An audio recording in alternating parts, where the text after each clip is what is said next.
Bismillahirrahmanirrahim. Assalamualaikum warahmatullahi wabarakatuh. Alhamdulillahirabbil alamin. Wassalatu wassalamu ala nabiyyina Muhammad sallallahu alaihi wasallam. Allahumma inni as'aluka ilman nafi'ah wa rizqan thayyibah wa amalan mutaqabbala. Amin. Alhamdulillah, pada pagi hari ini kita lanjutkan pengajian kita terkait dengan tadabbur Quran yang diambil dari kitab Awwalul Marah fi Tadabbur Quran. Kita akan melanjutkan pengajiannya Tadabbur Quran di juz 30. Di juz 30 atau juz terakhir di dalam Al-Qur'an. Kita awali dari surat yang terakhir, yakni surat An-Nas. Bismillah, menjadi keberkahan untuk kita semua, menyampaikan materi, yang mendengarkan, yang mengedit videonya, ya, dan yang lainnya. Amin. Surat An-Nas. Surat An-Nas turun di Makkiyah, terdiri dari 6 ayat. Nama-nama surat An-Nas, pertama adalah An-Nas, surat An-Nas. Yang kedua disebut juga dengan surat Qul a'udzu birabbin nas. Adapun penamaan ini dikarenakan disebut dengan surat An-Nas karena kata An-Nas, ya, kata An-Nas banyak diulang-ulang di dalam surat ini. Qul a'udzu birabbin nas, malikin nas, ilahin nas, min syarril waswasil khannas, minal iwaswisu fi sudurin nas, minal jinnati wan nas. Kemudian dinamakan dengan surat Qul a'udzu birabbin nas karena surah ini dimulai dengan ayat atau kalimat Qul a'udzu birabbin nas.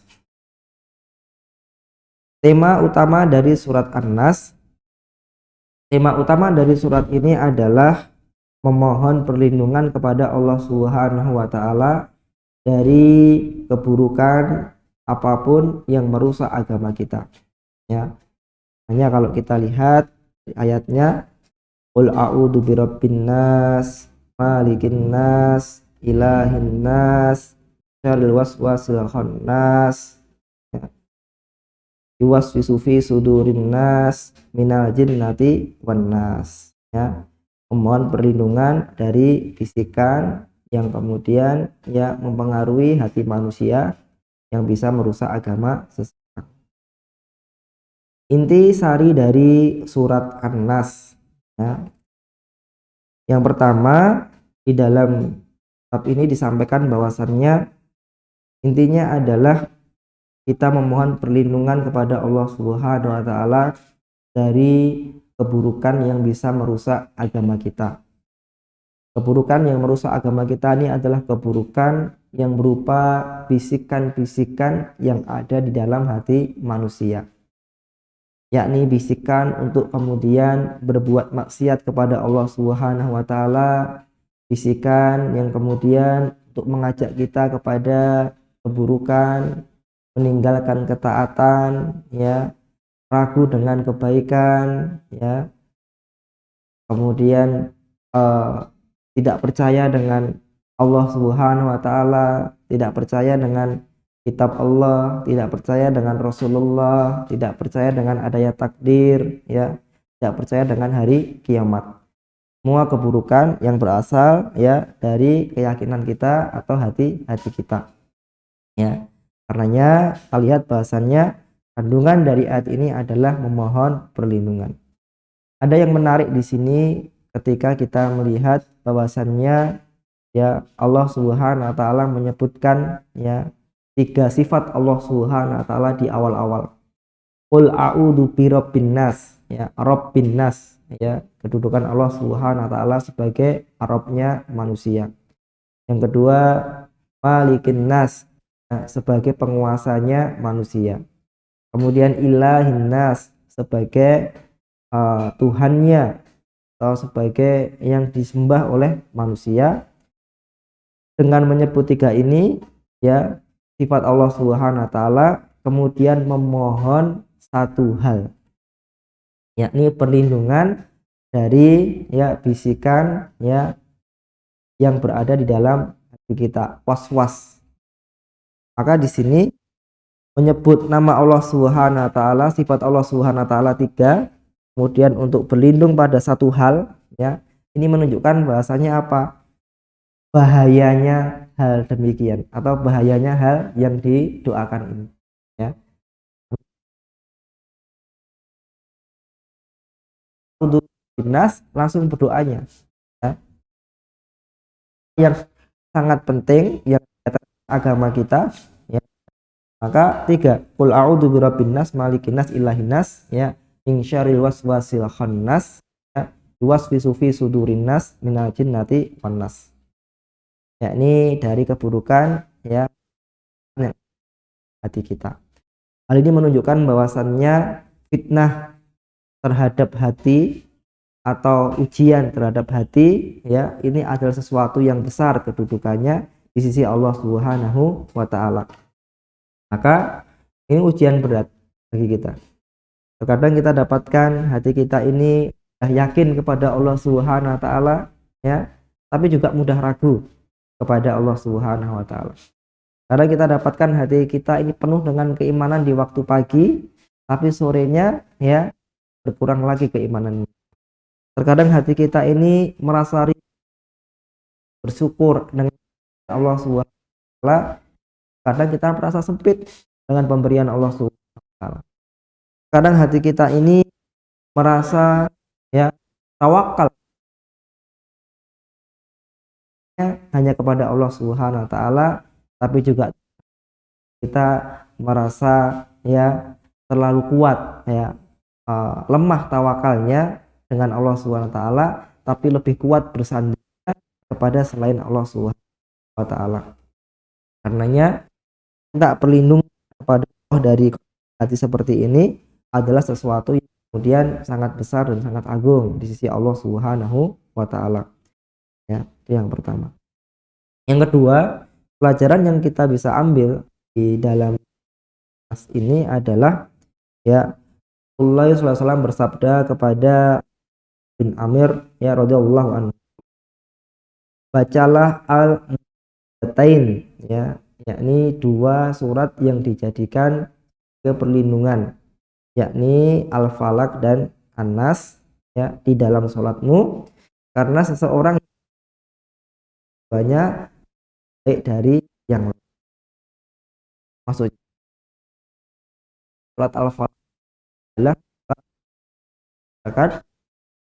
perlindungan dari kejahatan, baik dari kejahatan manusia atau dari kejahatan jin. Dan kita lihat sejarahnya bahwasannya surat ini salah satu surat yang digunakan oleh malaikat Jibril ketika meruqyah Rasulullah SAW ketika mendapatkan gangguan sihir ya. Karenanya ini adalah surat yang bisa digunakan untuk perlindungan kita, sehingga kita dapatkan yang kita mengamalkan ketika sholat, kita amalkan ya surat ini.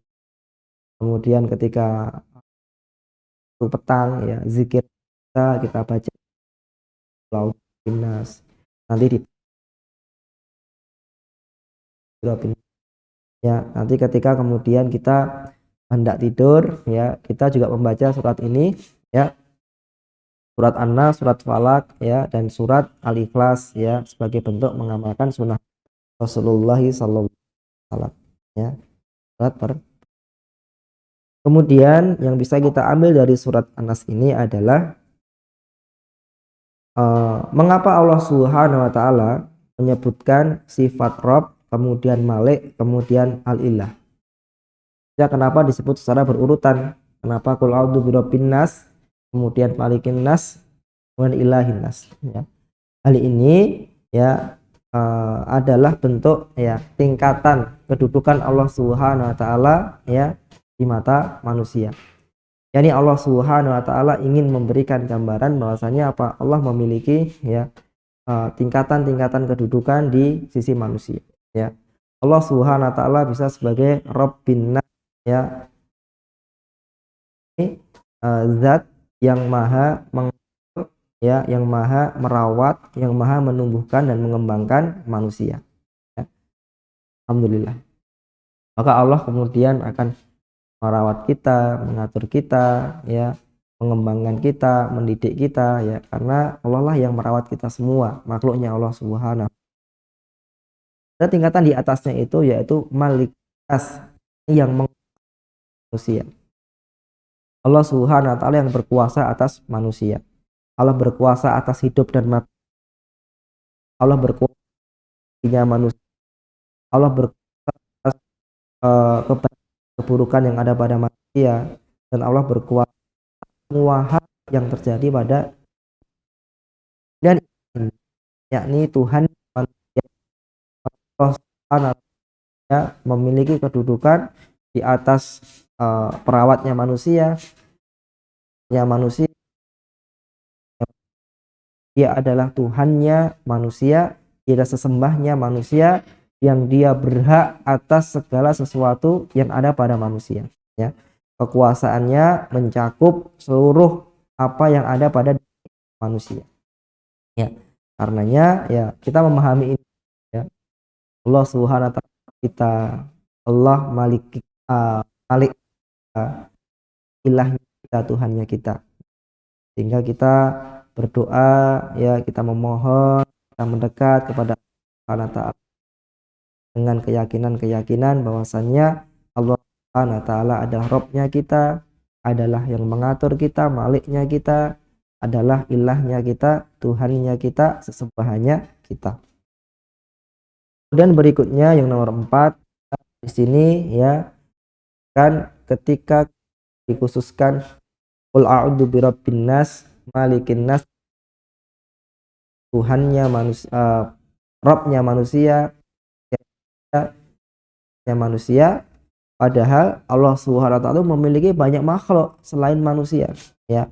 Ada jin, kemudian ada hewan, ada tumbuhan, ada malaikat, ada yang lain yang baik, ya, Allah Subhanahu wa taala.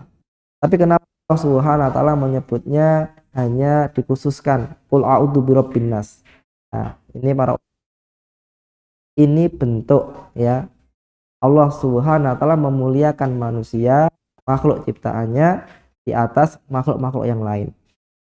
Karenanya Allah mengkhususkan, ya, Rabbin nas, ya, ya, lahin nas. Kita bersyukur kita dimuliakan oleh Allah Subhanahu wa taala. Semoga saja dengan nikmat ini Allah Subhanahu wa taala memberikan kita hidayah untuk kemudian lalu berikan, dan kita memberikan perjuangan kita, ya, untuk menyembah Allah Subhanahu wa taala dengan sebaik mungkin.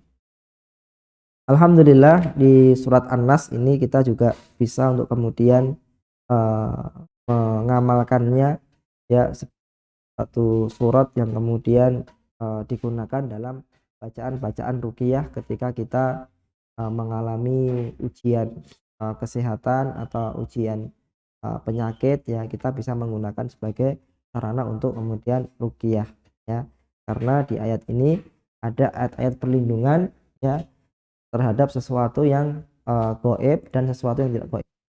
Nah, qul a'udzu birabbin nas, malikin nas, ilahin nas, min syarri, ya, yuwaswisu fi sudurinas minal jinnati wan nas. Jin gaib, manusia tidak gaib, ya.